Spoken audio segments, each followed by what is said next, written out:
Dr. Collum, thank you for being here. We're excited to talk a little bit about employment. And I want to start, I'm Dr. Joe Williams, and I am the Associate Vice President of STEM and Workforce Programs here at Phi Theta Kappa.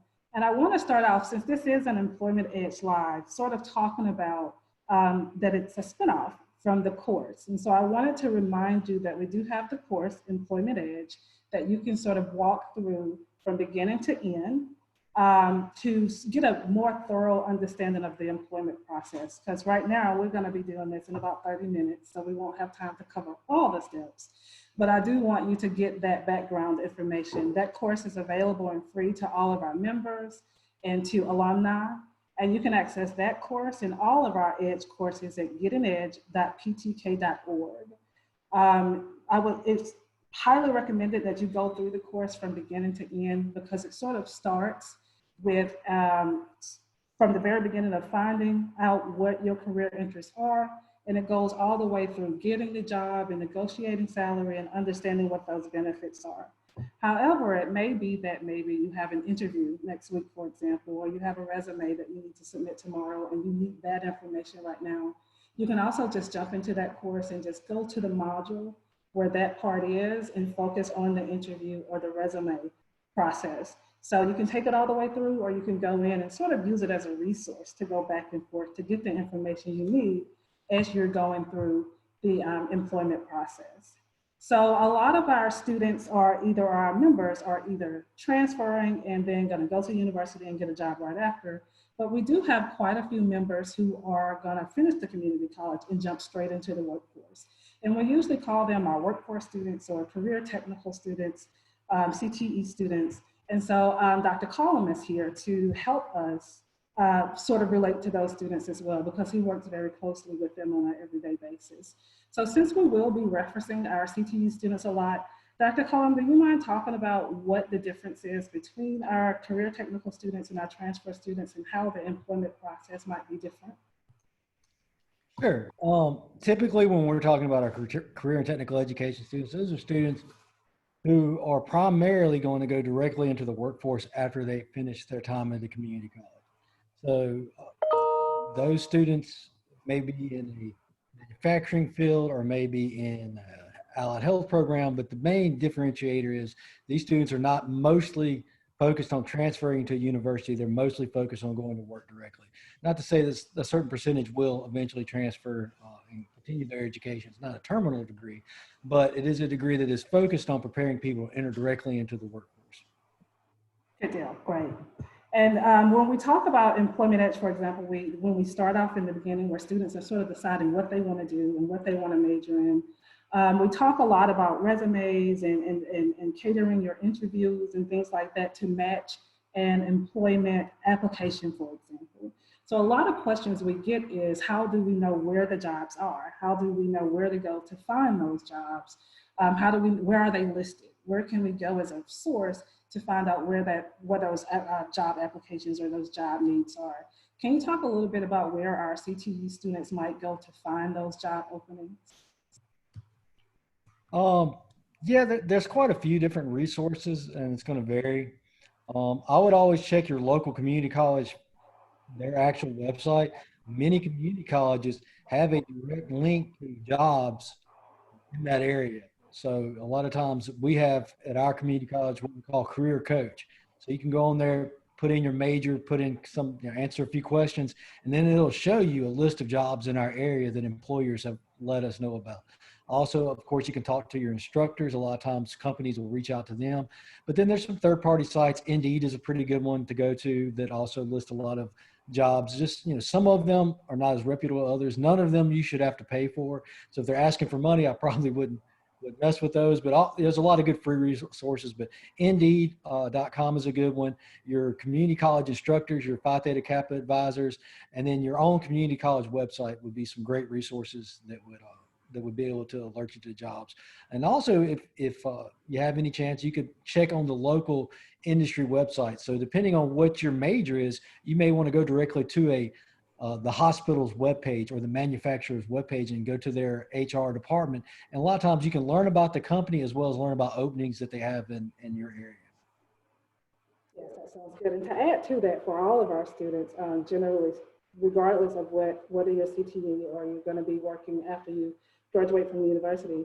LinkedIn is also a really major source that you can use to search for employment opportunities. What's really good about LinkedIn is that not only can you get an account there and search for opportunities, but it allows for employers to search for you. So if you have a really good page, you want to have in Employment Edge, we go through a tutoring session to show you how to set up a page, how to make sure that your picture is professional and that we list all your skills. That is also another great resource for you. If you are going to be in the job market, even if you're a student now and you're not there yet, it's a good idea to go ahead and develop, set up a LinkedIn page, and that gives you a two-way street where you can look for them and they can also look for you. Our career tech students, of course, Phi Theta Kappa has a lot of benefits for all of our students. Our edges are one of them, Employment Edge, Competitive Edge, in terms of preparing for employment, leadership opportunities.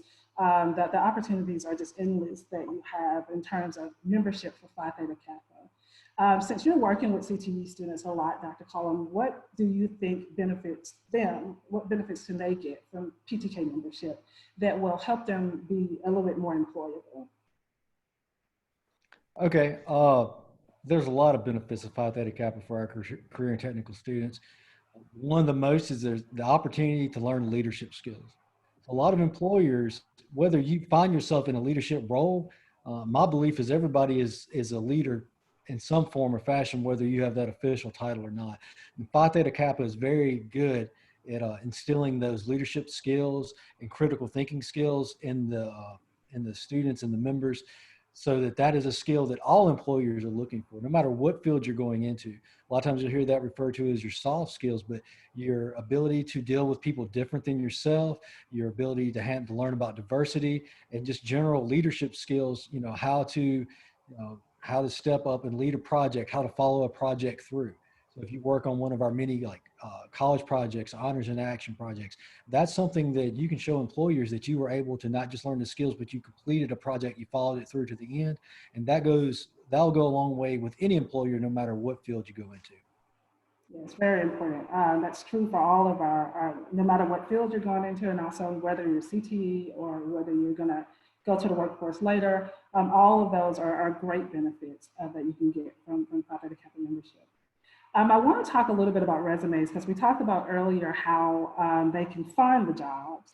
And then in Employment Edge, we talk a lot about designing and building your resume around the requirements and being very meticulous about that, reading the job application requirement and making sure you develop a resume that includes terminology or language that sounds like the things that they need in the job application. So the resumes that you develop may be different for each job that you apply for. They're all very honest though.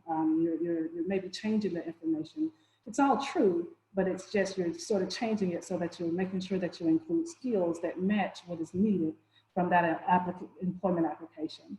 The same is true for your interviews.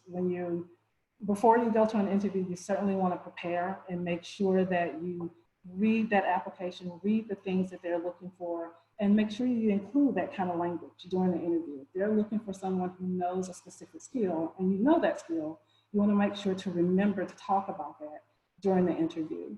Are there other interview tips or resume tips, Dr. Collum, that you can think of for our career and technical students as well?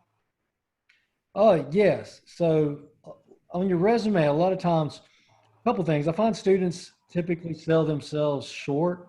So now a resume is not really a time to be modest. And I know a lot of our students, especially if you've been in a program for an extended amount of time, a lot of times you don't realize the skills you have are not the skills everybody doesn't have. So make sure that you are, that you're able to communicate well the skills that you bring and what you bring to the table. So don't leave, if you've worked on a project, if you have led a team on something, make sure you put that on your resume, because those are the type of things that'll get you the interview. So you want to make sure you're able to communicate effectively the work you've accomplished. Another tip I like to give students is if they don't have a lot of work experience to put on their resume, kind of break down relevant classwork. It's okay to list individual classes if they're relevant to what you're going to, the job you're trying to get. So if you're a welding student and you're trying to get a job as a pipe fitter, you may want to list, okay, well, these are the things I did in this class, almost list that like it's a job. So if you don't have a lot of job experience, those are some things you can add to your resume to try to, try to let employers understand what you can do. Because if you don't write it down, you don't put it on the resume, they're not going to know what you can and can't do. Job interview skills. I mean, the main thing is to do some research about the company before you show up, know what they manufacture, maybe know a little bit of the history of the company, and then try to learn a little bit about the work culture so that when you're there, you can you can mimic or make yourself relevant to the culture of the workplace that you're trying to get a job at. And make sure you're going to be a good fit for that place. So that's another good reason to do research on a company before you interview. That's a very important point you made about your students, especially students who do hands-on things in class. Knowing that you can list those as skills. A lot of our students don't realize that they can do that. They feel like they have to have been out there working in the field to say that they know how to do welding, for example. But as you were saying, you can also, if you've done it in the class and you have that hands-on experience where you were learning about it, you can also say, I have this skill. You can include that as a skill on your resume. That is a very important thing to remember. So I'm glad you made that point. And the same is true for your interviews. You can talk about it, you know, what you learned and how you did those things in those classes. Even if you don't really have the work experience, you do have the experience that you gained from doing it in the classroom. So that is applicable in both of those instances. Another section that we talk about in Employment Edge at the sort of the beginning of the course is internships and the importance of doing internships. As Dr. Collum just mentioned, any way that you can demonstrate that you have some sort of skills or some kind of experience is really important. A lot of times with new people who are entering the workforce for the first time, that can be a bit difficult and confusing because they want you to talk about experience, but you don't have any experience, but you need a job to get their experience. So sort of how do you work that? And internships is a great way to do that because you sort of, not only do you get some hands-on experience in the field that you want to work in, it also gives you information about whether or not that's really what you want to do. And you also make connections. So if you think you might want to work in car manufacturing, for example, and you get an internship at Honda, then that'll show you, well, is this really what I want to do? Because you'll get some hands-on experience there. But it also gives you those skills that you can list on a resume, and it gives you connections, people who work there that might write recommendations for you, or they might even hire you after the internship. So that is certainly a good skill developer. What about our career technical students? Do you have internships, apprenticeships, organizations that they might join, or do you have any tips about things like that they can do to enhance their employability? Yes, internships, that's something very close to my heart. So internships and apprenticeships are something that if given the opportunity, students will absolutely take advantage of. Everything you listed is absolutely true and is a positive. The networking is probably one of the #1 benefits because you get to know people in the field. Even if you don't go to work for the company that you're doing an internship at, a lot of times those are people you can put down as references. Another really big benefit is just learning, is what I call cultural assimilation, but learning the culture of the workplace. So I've had students come in and be excellent students, and they do an internship, and then I'll interview them after the fact and ask them what were some of the greatest benefits. And one of them told me, he's like, I always treated school like work, but it's just not the same as being in work. Being around other people who have been in the field for a long time, just getting to know what's expected of you. So these aren't necessarily students who didn't know how to, that were lazy or didn't know how to work. They just had never actually worked in the field they were going to school for. So being around that environment, that's something that's very hard to replicate in the classroom or a lab. No matter how nice the lab or lab equipment is or how nice the classroom is, it's not the same as being around the other people. It's like a medical program. You need to be around patients and doctors. If you're in manufacturing, you need to be around the other people that you're going to work with. So getting that cultural assimilation and the networking are the two greatest benefits to internships and apprenticeships that you can have. So even if it's an unpaid internship, I always tell people you need to think about don't think about the short term that you may be working for little or no money. Think about the long-term skills that you'll gain from that and the employability and the higher earning wages you'll have going forward. Yeah, that's a really good point also. People also tend to have an issue with working for free, which is understandable because that's not usually why we work. But with internships, we're definitely working for experience. Even if it's unpaid, you're getting that experience and you're getting those networking opportunities. So it's definitely important to consider both. I do have a question here. If internships and apprenticeships, how are they different? Are they the same? Is one better than the other one? What's your experience with They're technically different, but a lot of times the words are used interchangeably. So apprenticeships are actually registered through the Department of Labor, so they are technically different. They're set up through a specific company that registers through the Department of Labor, and then they'll have a certain work and class component, and how that's set up is a little different. But when most people say apprenticeships, they usually mean internships. Internship just means any time a student is able to get relevant work experience while they're in school. So the main difference is just how they're registered and set up. For the student, it may not be much difference at all. We do a little bit of both at our community college. We mostly do internships and clinical rotations, but we do have some apprenticeship programs set up through certain programs. And the model is very similar as far as student goes to a certain number of class days, and then they do a certain amount of time in on the workplace getting relevant work experience. But technically they are different, but as far as the student's concerned, they're getting work experience. If you can have the chance to take advantage of either one, then I would do it. There's another question I see here. What is the most highly desirable skill that a candidate should possess during these challenging times? Okay, the best skill you can have right now is adaptability and grit, probably. So just understanding that situations are fluid, and this is good skills to have anytime. The understanding of other people, try to be understanding of the people you work with, be adaptable, like understand that the way that things have always been done is not necessarily always the best way. And sometimes we have to change and go with the flow. So it doesn't matter what your major is, problem solving, adaptability, and not wanting to give up when things get difficult are the best skills you can have no matter what.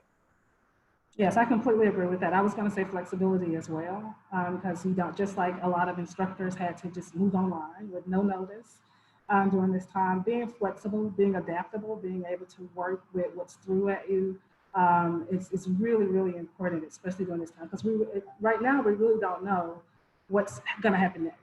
You know, what is things going to be like tomorrow? They may be very different from today.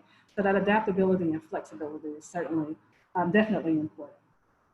Another question I see is, can you speak on interviewing questions? I can start with that one because a really popular one now is the STAR interview technique. So when you go into an interview, you definitely want to be prepared to answer questions about your skill set, questions about why you are a good fit for that position. A lot of companies will also want to know how do you fit with the culture here. I think Dr. Collum mentioned culture earlier. Because we want to make sure that they have a smooth working environment where everybody fits in with the culture.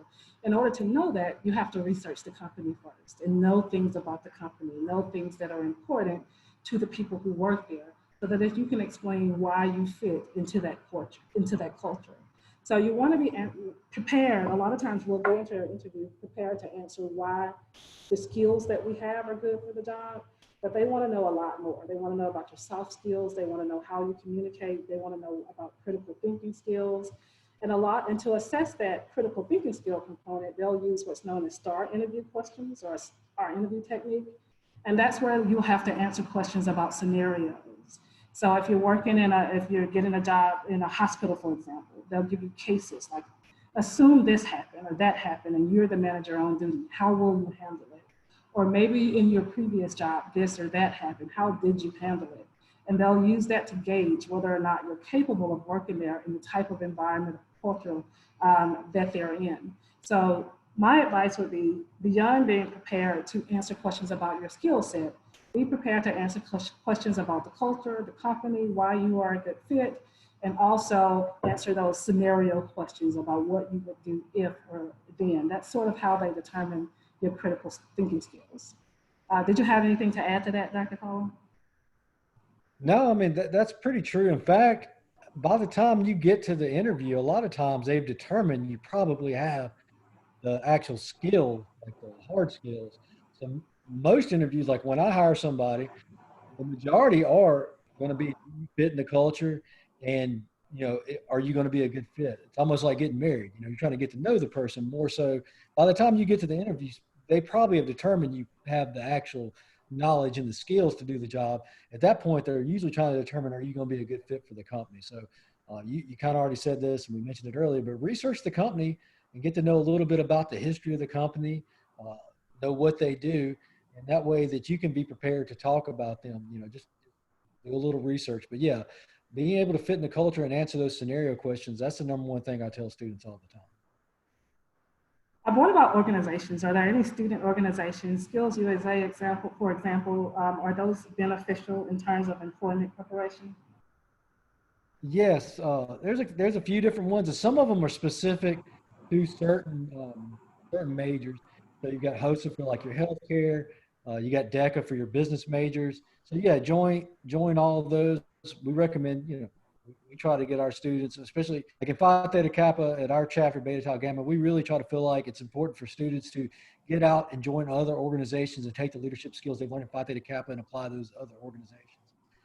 But ones that aren't specific to certain major, Skills USA is a big one, because those students, they go out and they compete with their skills, and then they'll be one state winner, one national winner. And obviously if you win a national award, that's basically skills saying you're the best XYZ, whatever your job is, you're the best in the nation that tested that year. And that's very competitive, and employers absolutely look at Skills USA. National Technical Honor Society is another one that a lot of our technical students would join in addition to Phi Theta Kappa. So yes, any of the technical societies, whether they're specific to your major or for all technical students, I would join as many as that you have the time to, because it goes back to networking. You're going to learn and you're going to meet people who are in different majors than you, but are all career technical students.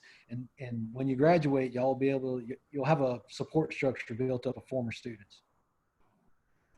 And that's certainly true for all aspects as well of employment preparation. Any organization, whether that you can join, it might be the biology club, of course, Phi Theta Kappa, ACM computer science clubs, that gives you a lot of times they'll have competitions, or they'll have things conferences that you can go to and present papers, for example, and you can demonstrate that on your resume as well.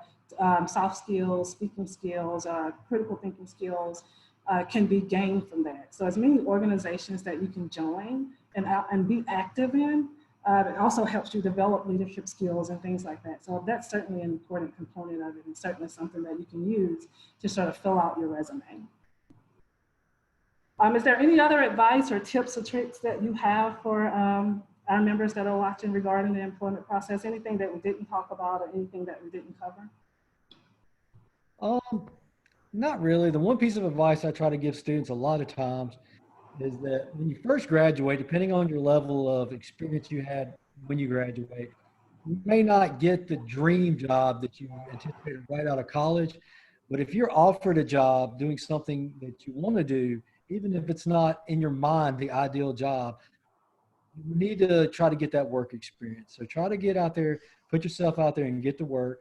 And try to get relevant work experience. Try to get that on your resume as soon as possible. I tell students sometimes it's almost like you're still in school for the first year, because you may not be earning as much money as you're ultimately going to earn.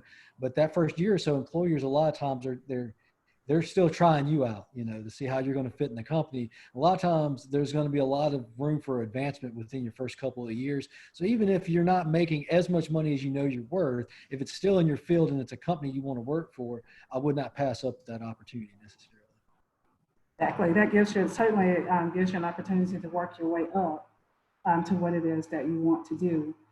So not being particularly stuck on, I want to do this particular job, and then just focusing on that. But if you get other opportunities that might lead to that, it's definitely important to consider those opportunities as well.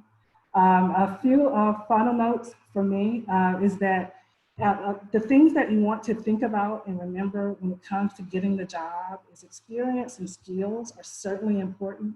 That degree that you're getting in accounting or in computer science will most definitely matter, but you want to make sure to remember the other things that we talked about that go along with that. Also, preparation is hugely important. If you have a job interview, or if you're doing a resume, for example, once you write that resume, give it to an English professor or take it to a career center and let them review it for you. Job applications these days are very picky because it's a lot of technology that's being used. and they use keywords to see if an applicant is a good fit. And that could get your resume thrown out before a real person even gets to it. So if you are applying for a job, once again, review those requirements for that position. Make sure that you include those keywords when you're doing the application, because that software will catch on those keywords.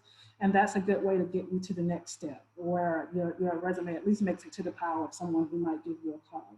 So that would be my final advice, is when you're applying for a job, make sure to pay special attention to the keywords that are used in the job description, including those in the application, so that software doesn't weed your application out because it doesn't feel like you're qualified. So I think that sort of summarized. I think we've covered all of our questions here, and all of the questions that we had for Dr. Collum. Thank you so much for joining us. It's been a very eye-opening advice that you've given to our members. This is one of many virtual engagement opportunities that we have. We have a few more coming this week, and then we'll have a lot of them all throughout the summer. So do remember to log into our social media channels to see what our events are going to be. Some will be additional lives. We also have a lot of more webinars. So Facebook, Instagram, LinkedIn, all of those pages will keep you up to date on other things that you can get involved with virtually. Again, thank you so much. It's been great talking to Dr. Collum and to giving you this advice about employment. If you have any additional questions, please do feel free to reach out to me. And thank you so much for joining us.